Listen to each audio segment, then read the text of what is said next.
Good morning mga kabakyard. Ito, tapos na naman ang routine natin sa umaga. Ito ang kuwan naman natin ngayon, ang paglilipat ng kuwan.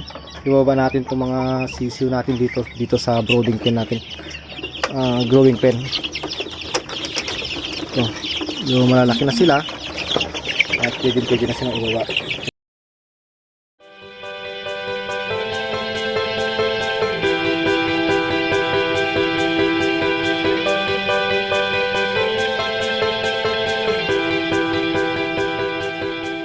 Ayan, naibaba ko na rin pala yung kwan, mga sisiw sa growing pen natin.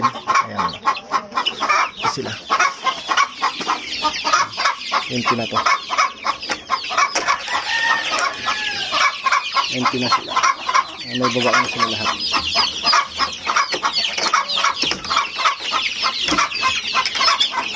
So bali 80 sila dito lahat sa growing pen natin.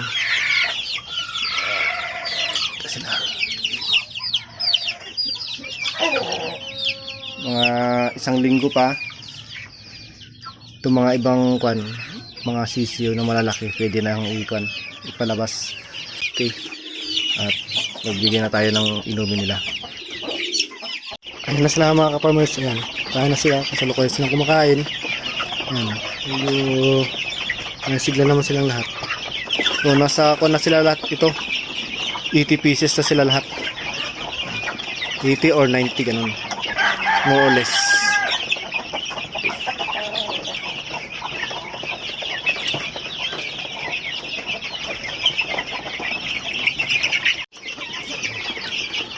So ang pinapakain ko na sa kanila yung grower, IC3 at ang corn grits. Maya lang yung mauubusan nila yan.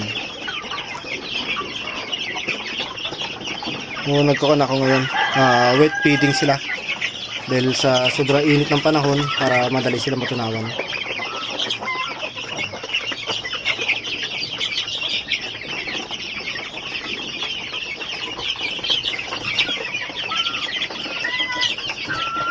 Tapos may tatlo silang inuman ito. Before lunch, ubos na itong mga kanila yan, inuman nila. Ito naman yung mga sila, tapos na sila kumain. Ngayon papahinga sila.